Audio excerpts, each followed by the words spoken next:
All right, we are live. Hello, everybody. You sound overmodulated. Me? Yeah, loud and you're peaking, clipping. All right. Do I sound louder than Allison chat room? Steve, it's not louder. It's you're clipping. So Really? whether they hear it or not, you're distorted. All right. Hello, everybody. Who are we looking at here? What do we got going on? Big party here. We got Kevin and Bruce and Mike and Jill and Ed and Sandy and Steve. Anybody in the... Hey, the sidebar's not there. Oh, why did you reset? Well, somebody will have to tell me if there's anybody in the sidebar. Is that a view thing? How do you get to that? Yeah, in the top menu bar where you see the pin and the notification, yeah. To the right you see two people. Member list. Yeah. There you go. All right, now you can start talking about how this is an exciting time of year for everybody. So I mentioned the carpeting, which you will talk about extensively at length in one of the posts. But I woke up this morning, went downstairs. No, we got to back up. Oh, okay. You do that part. So last night I was walking by the one of the tables in the kitchen where we have a TV and a HomePod and an Echo, and I could hear hissing coming from one of the speakers. And so I shoved my ear up against the TV, and it wasn't that. And I dragged the HomePod out, and it wasn't that. And I dragged the Echo out farther, and it wasn't that. But I could still hear this hissing, and I get, Steve, come over. It was very subtle. And you said, oh, that I don't know what that is, but whatever. So then this morning I get up first, and I go downstairs to the kitchen, and we have a little nook off to the side of the kitchen, and there's water all over the floor in our kitchen.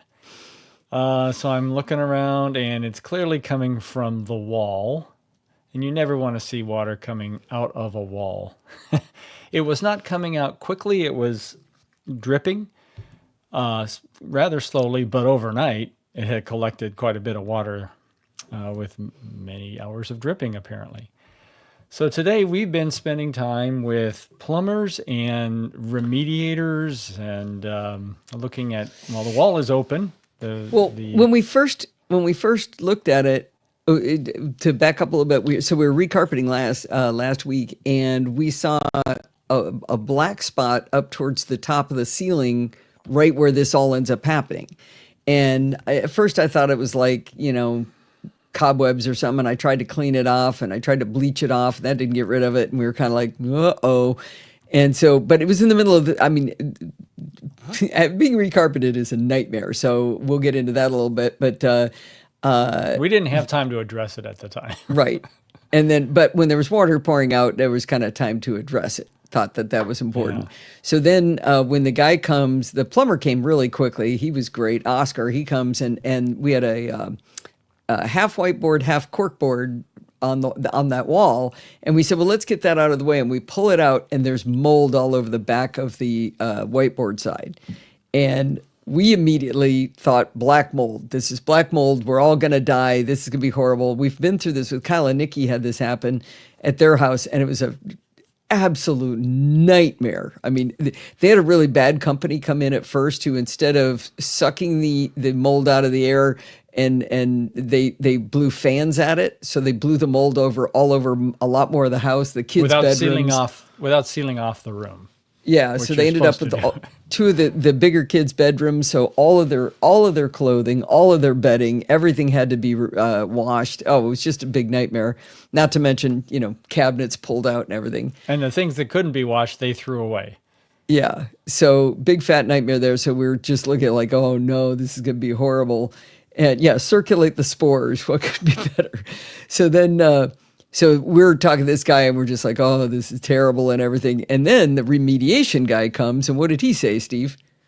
Well, he said he was quite a talker, but he kind of allayed our fears, saying that the mold that was growing was within the past day or so. It was fresh mold, and so that's the mold easy to that was handle. on the back of that whiteboard, right? Yeah, but very little, if any, on the inside of the wall.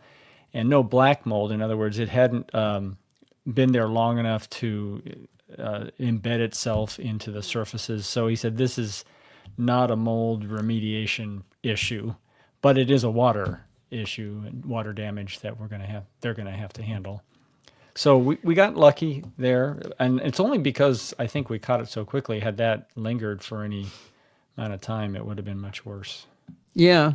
He said that the mold that we saw in the back of that thing was green, not black. So, and then when we went back and looked at it, it was like, oh, it is kind of green. So, yeah, it's still going to be like an entire wall of our house gone. And the thing that really worried me was I said, okay, are we gonna? He was describing the timeline of all the things that have to happen and everything, drywall people and pulling out, the insulation from the walls and everything. And I said, so our entire family's coming to our house on December 20th.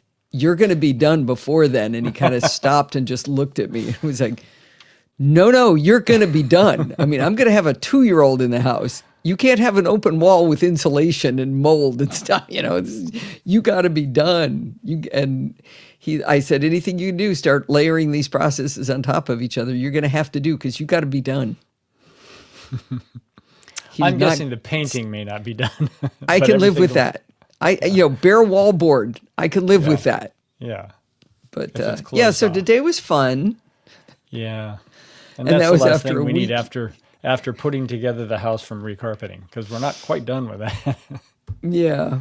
What was leaking? Right. So it was a supply line, not a drain pipe. A very, very tiny leak, kind of just spraying out, a fine mist almost. And that was the leak. Oh, wait a minute. In the pipe. I can, I think I could drop if Photos has decided to sync today. It has not synced. What? Oh no, shoot. Oh, I shared it with you. Can you, I don't know, I lost my phone. Can you drop that little 3 or 4 second video into the, let's see into the if I chat? have it. Copper.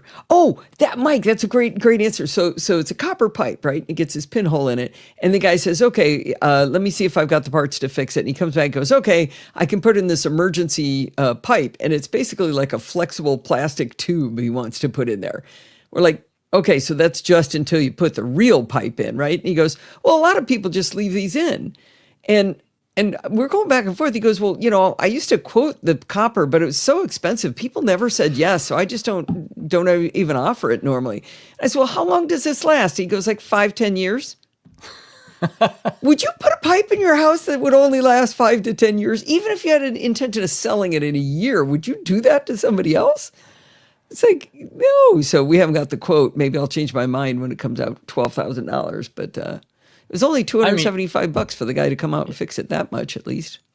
Yeah, to fix the leak, as it is, the emergency fix. Yeah. I don't have whatever you thought you synced up with. Okay. Well, my phone is downstairs. I think my phone's not syncing. Set a reminder to reopen the wall in 5 to 10 years. Hey, yes, lady, remind me in 3 years to open the wall. So that was most of our day. Ooh, builder nailing through a copper pipe. Yeah, well, we did have that happen too when we had our bathrooms and laundry room remodeled. The guy pounded in some nails to nail a cabinet to the wall and went through a water pipe on the outside wall of the house. So that was neat. Mm-hmm. All right. Should we do a show? I think we should. I haven't done a test recording. No, and you did roll call, right? I did. All right, I'm going to do the beginning, and then if it's good, I'm just going to keep it. Hi, this is Allison Sheridan of the NosillaCast podcast, hosted at podfeet.com, a technology geek podcast with an ever so slight Apple bias. Today is Sunday, December 7th, 2025, and this is show number 1074. Okay, let's hear how that sounds in playback. Oh, got your wine? Good to go. Hi, this is Allison Sheridan. Let me bring the... I assume everyone heard the intro music on the chat room. Hi, this is Allison Sheridan of the NosillaCast podcast, hosted at podfeet.com, a technology geek podcast. Okie dokie. might reverse the stories. What do you think, Steve? Go with the carpet first? Yeah, Okay. I think I'm going to do that because it's more top of mind. Top of mind. All right. Yeah, so I'll fix that. So this is new carpeting from a tech angle. Yep. Well, we'll see. That's what I'm going to promise. Right. You might deviate a little bit from the tech. Let's see. You know, Bruce, those flow meters, I don't know if it could detect the rate of flow of this fine mist coming out of this tiny hole. I'm not sure how sensitive those flow meters are. It was like I walked past it and just kind of went like this as it was spraying me in the face. I mean, just like a squirter you would use on your hair. It runs at night. Uh-oh. Assuming nothing else is running. All right. I'll let you two chat about that. Shuts the water off and detects a pressure drop. Okay. You're going to have to chat on the side with him. Well, I have to tell you, Steve and I have had quite the week. We just had our entire house recarpeted, and holy cow, was that a lot of work. It's kind of like moving, but not. I remember I talked to the sales guy, Chris, about the process. How does it all work? How do you move things? How does it work? And one of the things he said will always stick with me. He says, don't worry, it's going to be much worse than you think. And he was right. Now, while it's tempting to give you all of the details of things like putting 2 bookcases worth of books and photo albums in our bathtub, instead, I'm going to try to talk about the tech angles to the project after giving you a little bit of the background. Now, I gotta say, I'm always amazed by people who can do things that I can't even begin to understand how to do. 3 guys in 3 days moved every bit of furniture from 4 bedrooms, a living room, a dining room, and a family room into each of the other rooms. You know, like a giant version of that kids game, the one with the 15 plastic squares moving around and 1 empty square. That's what this whole process was like. They tore out the old carpeting, tore out the old padding, pulled up all the wood tacking boards with scary giant staples, scraped the glue off the floor, vacuumed to get up all the scary staples, then measured and cut new padding and carpet. Through what looked to me like, I don't know, witchcraft, they stretched the carpeting to fit tightly into every single corner. And I mean perfectly. I am super nitpicky, and I haven't found a single thing they missed. Nothing is out of place. It is perfect. And then they vacuumed again before they left. And again, they did this all in 3 days. Now, the hard job for us was to stay ahead of them, emptying everything but furniture out of the rooms one at a time, and then when they were done for the day, shuffling everything back into the previously emptied rooms and emptying new rooms. Now, you'd think we could do some of that maybe while they were working during the day, but we tend to get trapped on one side of the house or upstairs when they were doing the stairwell, or a room we needed to get into was halfway done. It was exhausting, and my back may never be the same. Now, I chose to have my studio/den done on the first day because I wanted as much time as possible to put it back together. The first thing I did was crawl under my desk and take a photo of the back of my UPS and work up a hand drawing of how everything was connected using Notability on my iPad. Now, that sounds easy, but ergonomically, it was a nightmare. So picture this. I'm lying face down under my desk, my arms just clearing the back panel of the desk, and I'm trying to draw on an iPad while laying face down, and I'm trying to shine a light on the UPS at the same time. I felt like I was doing one of Marimba's crazy Pilates exercises on Fitness Plus. You know, now that I think about it, we do this exercise where you lay down on your chest and you have to lift your arms up and your legs up at the same time. Maybe that's why I was able to do this exercise at 67 years old. Not exercise, but this work. Anyway, I drew this diagram of the UPS because I figured when I put it together the last time, I'd put some thought into how I had set it up originally. Why figure all that out again? Why not trust past Allison? Now, uninterruptible power supplies have 2 sides to them, the surge protector only side and the battery plus surge protection sides. I wanted to document my decisions on what devices were battery worthy. Those devices were my Pro Display XDR, CalDigit Thunderbolt dock, OWC Thunderbolt hub, and my Logitech subwoofer. At this point, the alert amongst you might be thinking, Wait a minute. Don't Allison and Steve have a whole home battery? Why would they need to have a UPS battery as well? I'm glad you asked. I think it comes down to trust. I like a belt and suspenders on equipment this expensive and critical to my happiness. Also, when the power goes out and our Tesla Powerwall batteries kick in, there's this ever so slight flicker of the lights. During that slight hiccup, I can hear my UPS kick on briefly, so I worry there might be enough surge to cause some damage during that flip over. It's also nice to hear that sound because otherwise we wouldn't know that our neighbors have lost power and be able to offer them refrigerator space and a cup of internet. We have one really great neighbor named Rick, and what we let him do is throw the power cable from his refrigerator out his window and in our window into the kitchen, and that way he can keep his refrigerator going, and then he steals our internet. It's perfect. Anyway, so I got this documented, and it was time to disassemble all of my studio equipment. Steve and I gently removed the Pro Display XDR from its VESA mount and carefully took down the boom arm holding the Heil PR40 mic. We wrapped them both in pillows and blankets to stay protected and cozy for the day over in Steve's den. Now, the rest of my equipment got, thrown into boxes. Everything else is pretty indestructible, I guess is the word. Now, think about all of the ancillary electronic gems you have in your computer area. I had tons of mics and cables and hubs and switches. All of that had to be packed up, ready to go out of my closet. I put a photo in the show notes of my studio, empty except for my desk, which they figured was easier to work around than try to get it through the tight doorway. You can see the little shelf that sits on the wall behind me, still sporting the 20-year balloon Steve got me for the big anniversary. If you've ever been to the live show, you know what I'm talking about. When it came time to reassemble my room, it was pretty easy to put the mic and display back on their mounts. Plugging everything back into the UPS was easy as well because of my handy-dandy diagram I'd made on the iPad. It was also easier because my desk was pulled away from the wall so I could crawl around back there without doing that Pilates move. But the main reason it was easier was that Kepler the good boy was very attentive to my work. He crawled under the desk and assisted me in getting everything plugged into the proper positions on the UPS. When it came time to connect all of my devices into my Mac, I remembered that I diagrammed that too, back when I added the OWC Thunderbolt 4 hub to the mix. Using draw.io, also known as diagrams.net, I downloaded images of each of my devices, dragged them into the diagram, and then drew interconnect lines so I could reproduce my setup in the future. Unfortunately, I didn't add quite enough detail to the diagram way back then. The tricky part is not just plugging in USB-shaped cables into USB-shaped holes. For example, while the Elgato Wave XLR mic interface can use a USB-C cable from the Thunderbolt hub, that same USB-C cable can't be used for any of the other devices I plug into the Thunderbolt hub.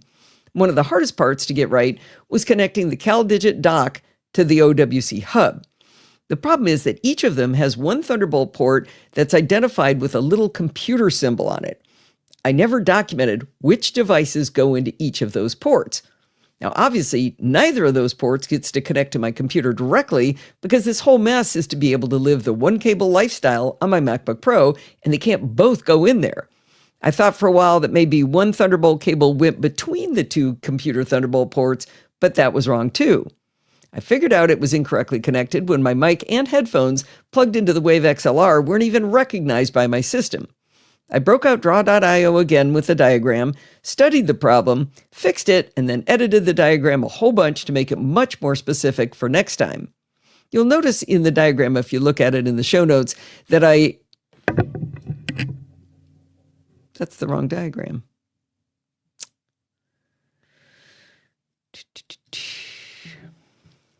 Yeah, let me make a note. It says updated 12.6. Yeah, but the OWC hub. Well, is the word OWC upside down? No. It's if there's only one occurrence, it's right side up. No, is the hub upside down? I can't see that amount of detail. Oh yeah, it is upside down. You mean printed on the device itself? Yes, that is the right one. Never mind. Okay. Let's see. I need to correct one thing. Where am I? Where's that diagram? It should say upside down, not sideways. Okay. All right. You'll notice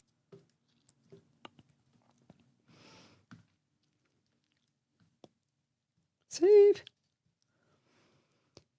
You may notice that I had to flip the OWC Thunderbolt 4 hub upside down in order to get the cables visible so in the right places and not have just a big tangled mess of fake wires on my diagram. All right, I have a super old set of bookshelf Logitech speakers that connect to a subwoofer. When setting those up, I got them left, right, reversed, of course, but eventually got that sorted. While I followed my careful diagram to plug the subwoofer into the UPS, I discovered that I didn't connect it to the bookshelf speakers, so it wasn't yet functioning. Not a big deal, but just one more thing to figure out and add to my diagram for future me. After I got my studio rebuilt, I stayed up late removing every single piece of glassware and china out of the china cabinet in the dining room, where I would instruct the workers to start first thing the next morning. My plan was that while they worked on the dining room, I would disassemble Lindsay's old room, which is where the real network of the house lives. I would also tell them that my studio was not to have anything moved into it because I didn't want them flinging furniture around anywhere near that Pro Display XDR. Steve got up at 5 a.m. and he removed all of his electronics equipment from his den. He doesn't diagram anything, and yet he was able to get everything plugged in correctly. It might have taken him a while, but he didn't look at a diagram at all. That kind of made me mad. Anyway, he had to unplug his Mac Studio, his studio display, his LG 5K display, and his mic on a boom arm, so he was ready for them to remove all of his furniture by the time they arrived.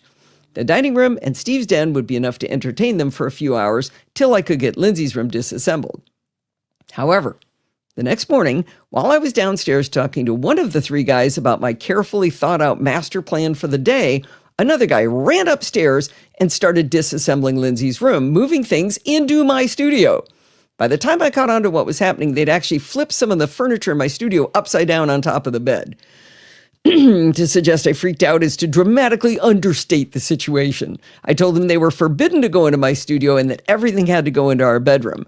They whined because it was actually Steve's den and Lindsay's bedroom that would both end up in our bedroom, but they succeeded. We helped them a little bit, but they got it done.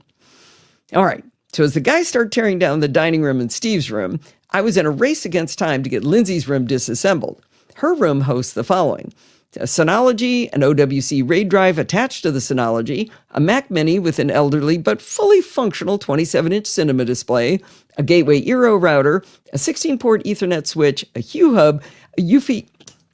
Sorry, couldn't make it.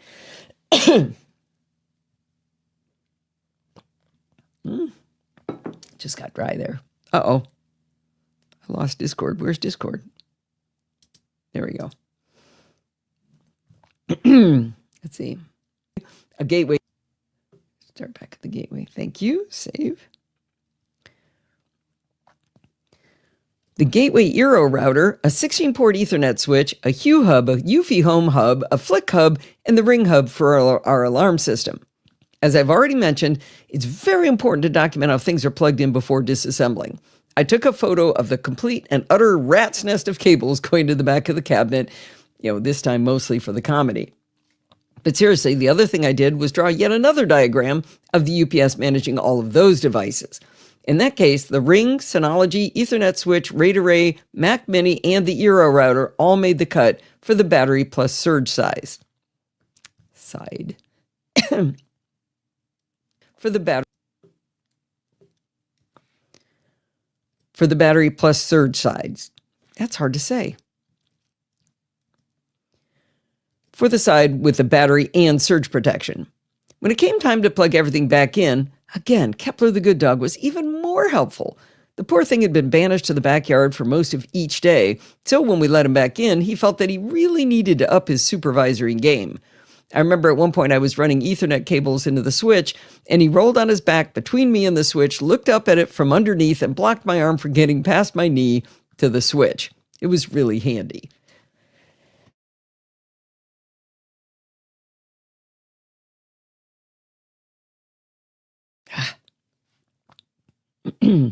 Black mold. All right. Because all of this wasn't stressful enough, I decided to upgrade our network during the recarpeting of our house. I think you'll agree it was actually a good timing when I tell you how this happened. A few weeks ago, we were out visiting Kyle and Nikki and their kids, our Houston grandkids, and our friend's good... Try that again. That doesn't look right. Really handy. As all of this wasn't stressful enough, I decided to upgrade our network during the recarpeting adventure. I think you'll agree it was actually good timing when I tell you how this happened.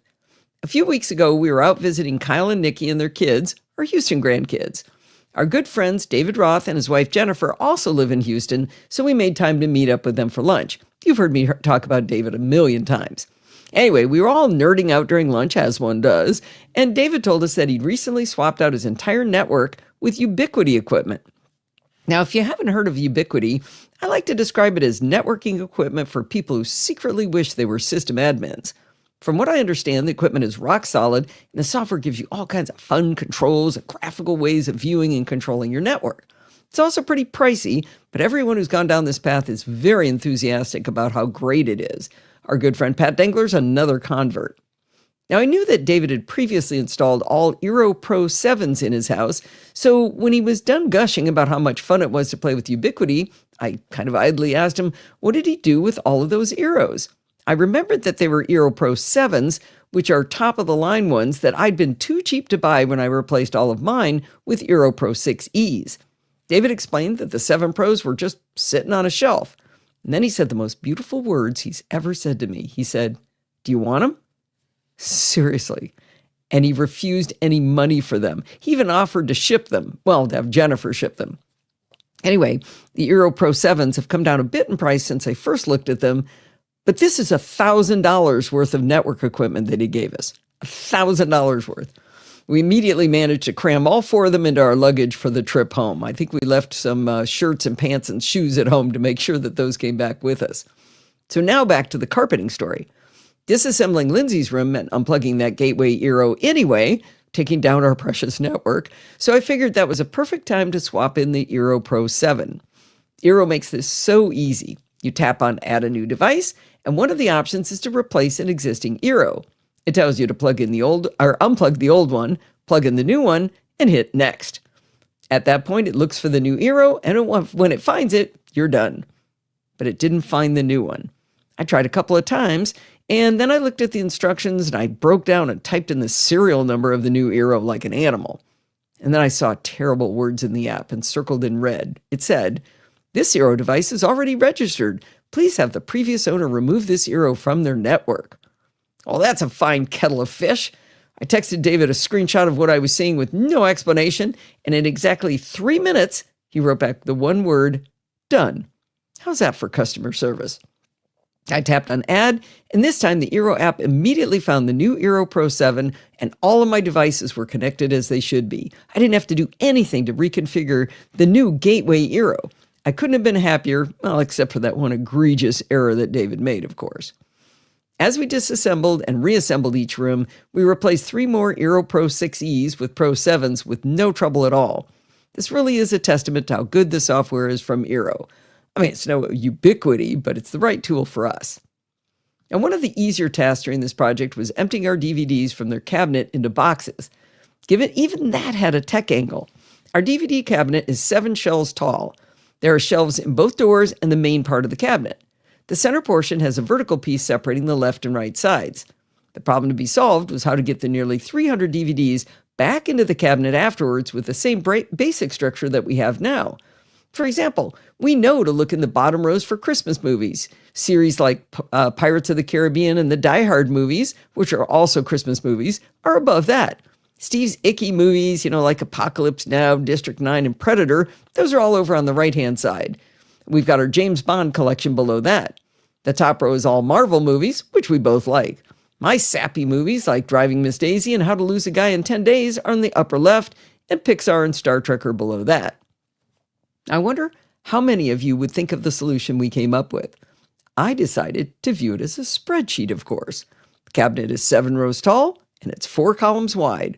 All we had to do was pull out the top left section of DVDs, drop them as a stack into a box, slap a piece of blue tape on top, and label it R1C1. Grab the next one across and label it R1C2. Rinse and repeat until we got to R7C4. I have to tell you, it worked perfectly. And, this is what happens when you put 2 engineering brains together. You come up with great solutions like this. Now, the bottom line is that having new carpeting is awesome, and it really doesn't take all that long to get it done. The price hadn't even gone up that much since the last time we did this 15 or so years ago, which was surprising. Unsurprisingly, my back is not as young as it was 15 years ago. I've spoken at length about how helpful Kepler the good dog was during this strenuous adventure, but what about Ada and Grace? Turns out cats aren't nearly as helpful as you might think. Ada wasn't bad. She mostly performed inspections, like, crawling into the china cabinet to make sure I'd removed all of the bud vases. But Grace merely assumed that all efforts were to make her cozy sleeping spots wherever she wanted to be. She perched sleepily on top of loads of blankets, pillows, and comforters, and I got to tell you, she couldn't have been happier. She did not raise a single toe to help. Now, I'll close by saying that our new carpet is yummy and soft and squishy. Steve may have captured a video of me doing a carpet angel to illustrate how happy I am with the new carpet. You can see that in the show notes. So then I started thinking, where does that darn subwoofer plug in? I crawled under my desk and everything was plugged in perfectly. Turned out the volume had been turned down. There. You did it. Final closure to the recarpeting of 2025. Library of Congress labeling, Bruce. Get rid of all physical media. Oh, all of those DVDs are in Plex already, but there's something about grabbing the DVD. Well, and Steve likes the audio is a lot better than it is on when it's been encoded. And there are some services you get with a DVD that you don't necessarily capture when you rip it. Subtitling, you can capture it, but it's more of a hassle. There are movies that we want to watch frequently or more than once. I like to have physical media because when you stream it, you don't really own it. Yeah. I mean, you kind of you own maybe the right to stream it, but that may go away sometime. Yeah. But in case of fire, we do have the. We have ripped them. Is the movie drive backed up to Ron's house? That I think it's on the Synology, isn't it? What's on the movie drive? That's what I'm saying. It's connected. I thought the movie drive was connected to the Synology. So no, the movie drive I think is connected to the Mac Mini, and I just plugged it in.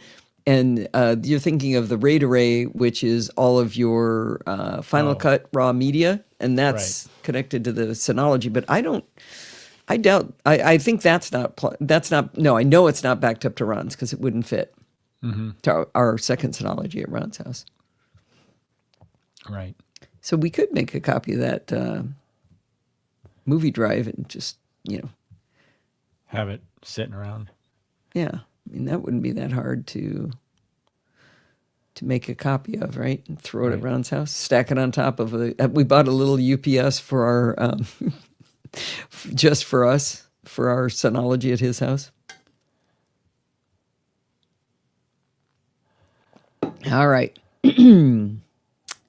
Happy, upbeat kids.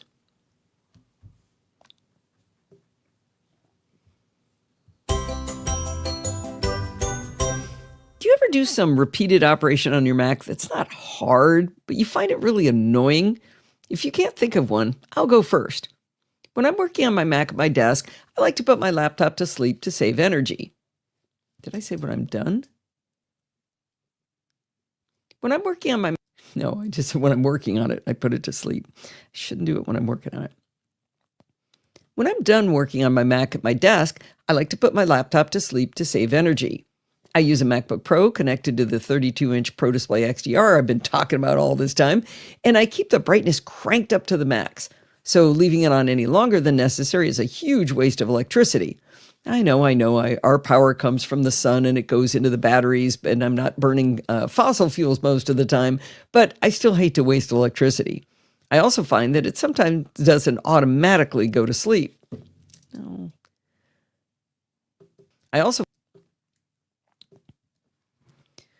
Even though I have my MacBook Pro set to go to sleep when I'm not messing around on it, I find it sometimes doesn't automatically go to sleep.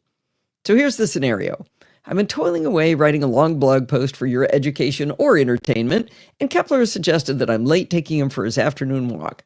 Never mind that he's already been walked 4 miles in the morning. The afternoon walk is where I let him goof around, sniffing anything he wants, taking 45 minutes or so to walk about 2/3 of a mile. Our vet calls this a sniffari. All right, so it's afternoon and he's been bothering me to go out. I stand up, push in my chair, and I start to walk away from the desk when I realize I haven't yet put the Mac to sleep. I have to awkwardly reach around to the magic trackpad and drag the cursor all the way up to the upper left to tap on the Apple logo. I know this sounds like a struggle, and it really is, especially if the cursor was left over on the 14-inch MacBook Pro screen. I could potentially be dragging this cursor close to 4 feet. Now, still awkwardly at an angle on the trackpad, I have to drag down to sleep and then let go. Now, let's take this annoyance up a notch. It's not uncommon that I forget to put my Mac to sleep and only notice that bright screen still blazing away as I'm walking past my studio on my way to go to bed. If this happens, as soon as I walk into my room, the hue light sensor notices my presence and turns on the lights. So now I have to do the awkward trackpad dance and ask the S-Lady to turn the lights off in my studio again. To be fair, she's often good at this, so it's not terrible, but it's one more thing to do. After years of struggling with this incredible hardship, I solved the problem. My solution was to create a Keyboard Maestro macro and add it to my Stream Deck to give me a single button push to put the Mac to sleep. If you haven't played with Keyboard Maestro before, it's a terrific automation tool from keyboardmaestro.com. The interface is a bit intimidating, but my little sleep macro was incredibly simple. I added a new macro using the plus button in the bottom left, and I named it Sleep. I chose to use a hotkey as the trigger, and I set it to Control-Shift-Command-S. I used the plus sign that's under the right-hand pane to add a single action. This pops up a long list of built-in actions. Rather than scroll around, I typed the word sleep into the search pane at the top of the list of actions. I was rewarded with an action called Put Computer to Sleep. That sounded like exactly what I was looking for. Believe it or not, that's all there is to this. Now I can hold down that hotkey trigger and instantly put my Mac to sleep. That's pretty nifty, but if I'm complaining about using the trackpad at an awkward angle, can you imagine how much I would whine if I had to type at an awkward angle? I'm certain I'd be insufferable. Step 2 was to add this Keyboard Maestro macro to a button on my Stream Deck. While you can add buttons to Stream Deck that trigger Keyboard Maestro macros, you can't do it directly. You have to install a plugin called KM Link. When you open the Stream Deck interface, there's a colorful icon in the upper right that takes you to the Elgato Marketplace on the web. Think of it as an app store for plugins, icons, screensavers, and more, both free and paid. Use your Elgato credentials to log into the Marketplace first. A quick search for KM Link, and you'll see a blue Get button to download the plugin to your computer.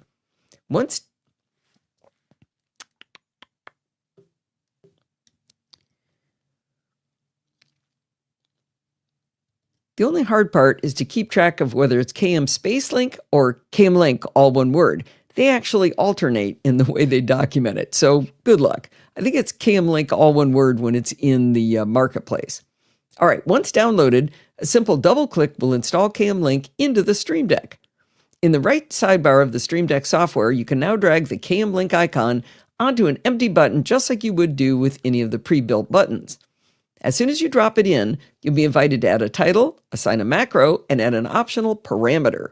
I haven't messed around much with parameters in Keyboard Maestro, but they're a way to add an argument to a macro, which helps with the reuse of macros without having to duplicate them. We didn't need to pass any parameters for this very simple macro. We didn't need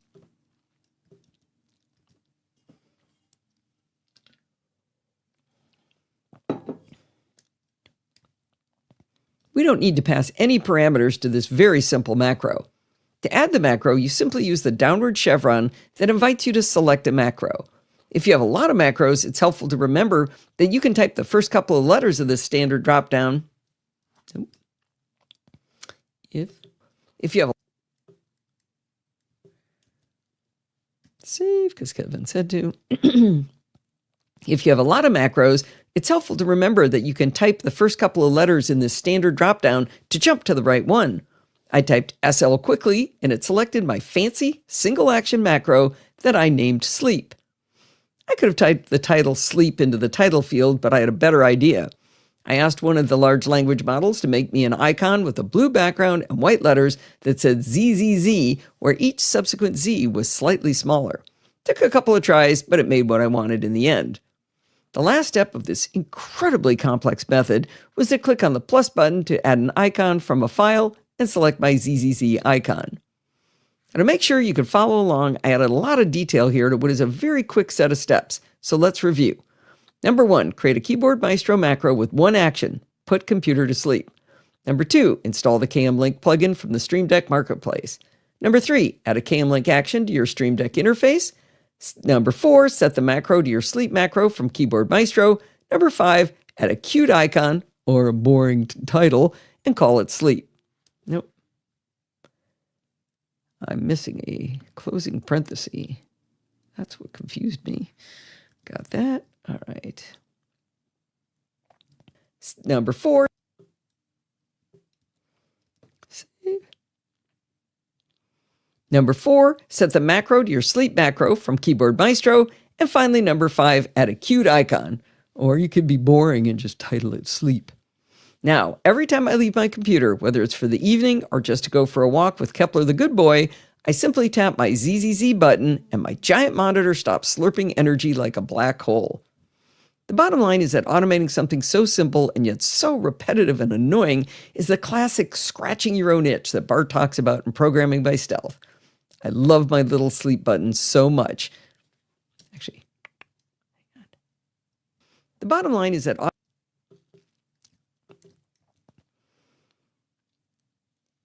the best part is that I can actually reach around and hit that button without triggering the hue sensor to turn on all the lights, because I can reach it from the side away from my desk. Anyway, I can do it and not wake up all the lights too. The bottom line is that automating something so simple and yet so repetitive and annoying is the classic scratching your own itch that Bart talks about in Programming by Stealth. I love my little sleep button so much. There we go. All right. And So Mike was asking, why not use hot corners to put your computer to sleep?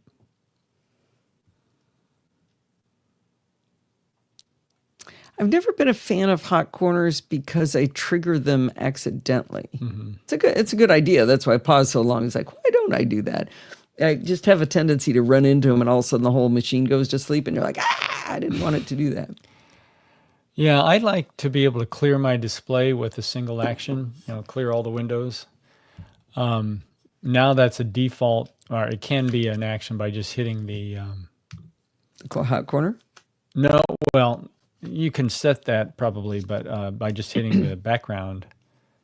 I think that's a new feature that was added. Oh, but I do it accidentally all the time. Yeah, I disabled that one too because I was always causing it. Then all of a sudden everything would go away. You can use 5 fingers out on your trackpad. Yeah, I don't like using 5 fingers.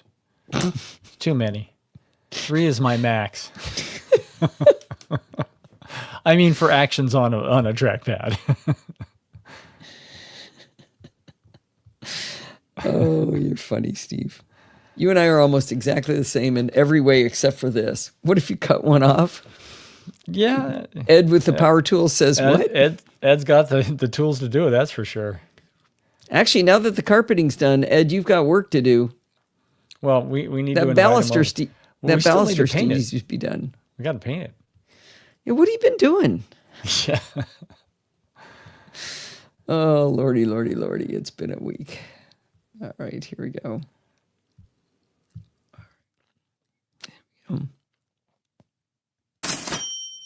I talk often about the wonders of Patreon and how it helps you help me produce the shows. With Patreon, you pledge how much or how little you'd like to contribute per month. One of the great things about it is that you can stop at any time. By the way, I never look at the data that shows me when people stop. Why would I want to know that? You can lower your pledge when funds get tight, but you can also increase your pledge when you're feeling flush or getting even more value out of the shows. That's exactly what both Linda Goucher and Steve Davidson did this month. How cool are they? If you'd like to be cool like Linda and Steve, just head on over to podfeet.com/Patreon and pledge the amount that's right for you. Linda and Steve have been patrons forever. I thought you mentioned Linda before, but I don't see her in the last show. That's all right. That's all. Oh, did I? I don't see it. Maybe it was a couple of shows ago. You said the past month? Yeah, but did I? Oh, I didn't Would have been see it. 1073. Not in 1073. Maybe it was an earlier one. Anyway, doesn't No, matter. she did it it was actually this week. Oh, okay. I Then think. it couldn't have been earlier. I think, yeah. All right, now we got some security bits. Oh, I always put the music in first, and I should put the chapter mark in first. So it looks like people have been having fun while I've been chatting. Have I missed anything fun? Sounds like it's been a week today. Yeah, today was a very long week. Mm-hmm. And the past week's been a long month. And I have a video due to Screencast Online Thursday. You'll make it, I'm sure. I see a blink. Well, yeah, here's a plank. You ready? You ready? Blink. Oh, very short and sweet. Yep. Concise. Have I started it? So it's going to be on making Unite apps, which is good because I wrote a very long and detailed blog post about that already. So I have a good structure for it already, and I've been modifying that, writing a modified version of that to do for the video, but I have a lot to do. I'm not as far along as I should have been, unfortunately. What have you been doing? I mean, thank goodness for Eddie Tonkoy is all I can say, man. Eddie is just saving my bacon. So next week's going to be a lot more Eddie. So that's good. Bruce is going to like that. More Eddie. Because Bruce actually bought the microphone that Eddie talked about, right? Great. Mike says press Command, Control, and or Shift when selecting the action. Then the hot corners do the don't go accidentally. Oh, that's way easier than pushing a button. So how do you remember if you're accidentally about to hit something to also hit another key? See that button? Push it. Yes. No, don't do it right now. Don't push it. Just push the button. What was it you said, Steve? How do you remember that keystroke? No. If you're about to accidentally hit something, you don't really know you're going to do it. How do you remember to hold the control key down? He's saying when you set it up, you can set it that you have to hold down a control key or something when you go to the hot corner to cause it. I got to pull the cable back out. Hang on. Shouldn't have pulled that out. So Ed's asked a couple times, why doesn't your computer go to sleep automatically? That's a great question. It doesn't even sleep when it's the lid is closed, Ed. A lot of times. You got something else running in the background, maybe? I don't know. There's a headshot. Oh shoot! Just poured water all over. Good thing no. I keep a lid on things. I've used Keep a lid sippy on cups. I use sippy cups, so it's only about a half a cup of water on my desk. See, I have a lid. Aren't I smart? I never confessed that the new M3 MacBook Pro has the same problem that the M1 did that I got rid of because of the battery problems. It's not as bad, but I definitely lose battery when it's sleeping. Not as bad as it used to be, but yeah. It's warm to the touch. Go full Brett Terpstra and set up hyperkey for the hot corners. I have, I don't want to turn off wake on network activity because sometimes I access it over the network. That's reducing functionality.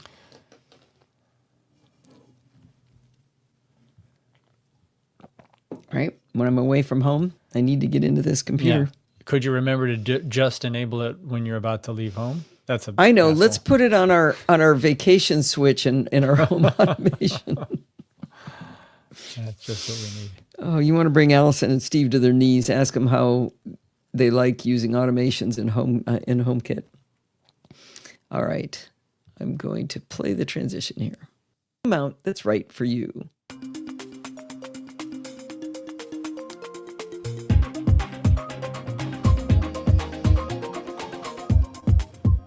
Well, it's that time of the week. Nailed it. It's time for Security Bits with Bart Busschots. I had to look at the title to see what we're talking about because it's a Saturday, not a Sunday. Yeah, what can I say? We're getting close to the holidays. Things are all weird. My weekend's topsy-turvy. We're recording at the wrong time. Nothing makes sense. But hey, always happy to talk to you. We're here. Yeah, we briefly talked about postponing or something. I said, no, I'd miss talking to you. So we compromised. Yes. But we should kick right in. Okay, well, we're going to start with some follow-ups on stuff we've talked about before. In various conversations, some of which you have heard, some of which you will hear, I have mentioned the word secret a lot in recent weeks because it's been on my mind for various reasons. And I keep on saying you shouldn't put secrets into your code because then you might commit it to Git. And that might be a problem. Well, someone did a wee scan of the GitLab, not GitHub, but same thing, right? Just Git. For fairly major organizations, just to see what was in their public Git repositories. And they found 17,000 valid secrets. So in other words, secrets to APIs and things and buckets in Azure and so forth that work. I wonder how they tested 17,000 secrets to determine them valid. Yeah, well, 17,000 wouldn't be that many, right? If you script it to do one a second, should be done overnight. Yeah, scripting. There you go. Yeah. Okay, so it's not a theoretical thing. People are doing it, and yeah. So if you're putting secrets into code, stop and think. Probably wrong. Probably a bad idea. Don't do that. And more on that later. Yes. Yourself and Adam had a good conversation about agentic browsers a week or two ago. I'm not sure when you recorded it. Sure. But yeah. It was a good conversation. I enjoyed listening. Yeah. And we've mentioned various vulnerabilities in the various agentic browsers. And my basic thing is, this is like the very, very early days of the Internet of Things. It's a mess. Don't go there as normal people. Let everyone else blow themselves up and just wait a while and then jump in the pool. Just to prove my point, zero-click agentic agent browser attack can delete entire Google Drive using emails. So you send the person an email, which has what it's doing is it's actually hiding the malicious command inside. So you know the way a URL, you can have the # followed by an anchor within the page to jump straight to a bit of the page. Well, the agentic browser wasn't checking if they were valid. So that's where they hid the malicious prompt in a URL, hash symbol, and then the malicious prompt. And the agentic browser went, oh, okay, and followed it. Oh, wow. Okay. So that seems fairly basic. Yeah. The problem is... not super clever, ingenious workaround hack. Well, I think the fundamental problem is that these agentic things don't know the difference between your prompt and the data they're processing, which means that if you sneak malicious things into the content, you always have a problem. And until there's a way for the AI to know this is your command, this is your input, but since they're just autocomplete machines, that's not easy to do. So I don't really know how you solve this, but it's not solved. So stay away. All right. I think that's a good place to stop. Let's see. To stay patched, so you stay secure. Here it is. Sweet. What do I do now? Bart's audio icon. What do I do now? All right, here we go.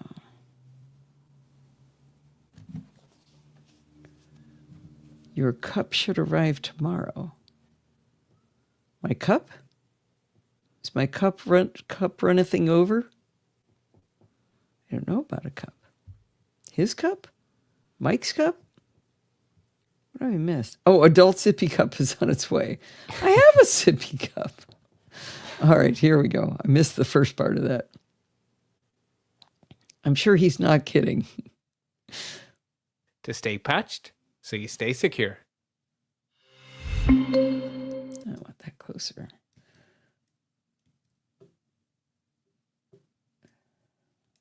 To stay patched, so you stay secure. Well, that's going to wind us up for this week. Did you know you can email me at allison@podfeed.com anytime you like? I actually write back to just about everybody. If you have a question or suggestion, just send it on over. Remember, everything good starts with podfeed.com. Want to follow me on Mastodon? Podfeed.com/Mastodon. Want to listen to the podcast on YouTube? Podfeed.com/YouTube. Want to join the conversation? You can join our Slack community at podfeed.com/Slack. Talk to me and all the other lovely NosillaCastaways. You can support the show at podfeed.com/Patreon, like Linda and Steve, or with a one-time donation at podfeed.com/donate, where you can use Apple Pay or any credit card. Or if you like PayPal, we've got that too. Where do you think it is? Podfeed.com/PayPal. And if you want to join in the fun of the live show, head on over to podfeed.com/live on Sunday nights at 5 p.m. Pacific time and join the friendly and enthusiastic NosillaCastaways. Thanks for listening and stay subscribed. No, I am not. No, I am not what? I wonder what he was talking about. I seem to get the second half of conversations. He's Yeah, telling us to come. you're not always paying attention. You have other jobs to do. No, but he said an adult sippy cup, and then the next thing he wrote was, no, I am not. Maybe he's not friendly or enthusiastic. Maybe No, that's he's what not he sending means. you a sippy cup. Oh, okay. Not kidding. You Not will be kidding. getting this sippy. What? Oh, boy. Okay, here we go. NosillaCastaways. Thanks for listening and stay subscribed.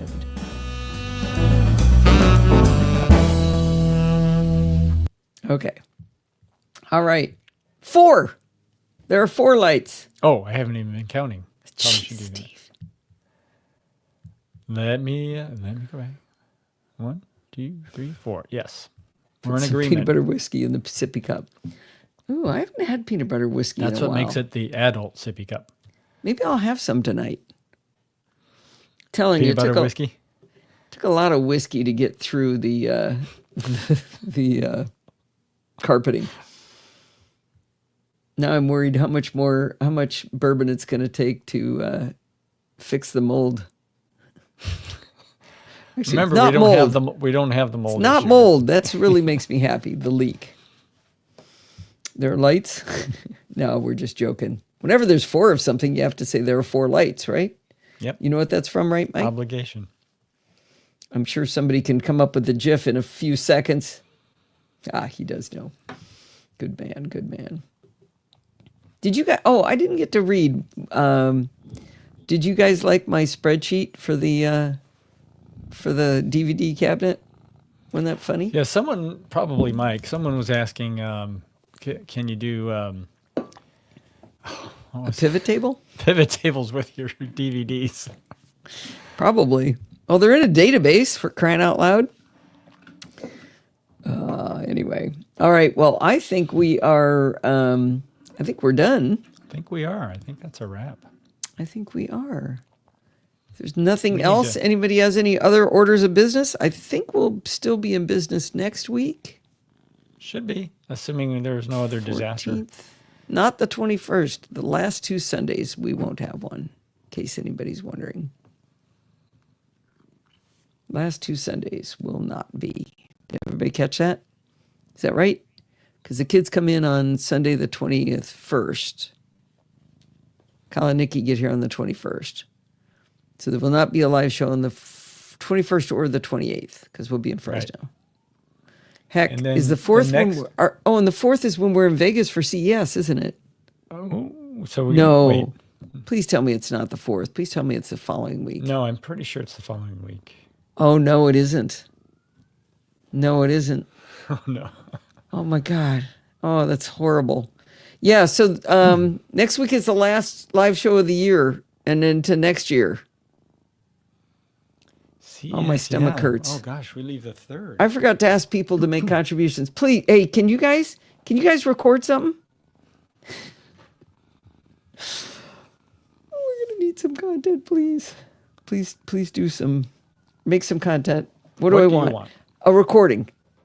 10-minute recording about something. Sandy, you can make a recording about how your Christmas lights turn on when you come home and turn off when you leave. Even if it's one automation with one smart switch. Okay, it is 6:00 and I can hear Kepler knocking at my door. Yeah. So I think we better go. But seriously, well, thanks for joining us, everyone. if anybody could record something, not Kevin. I don't want anything from Kevin. Bruce, Ed, what do you got? All right. Love you guys. Bye. Bye-bye.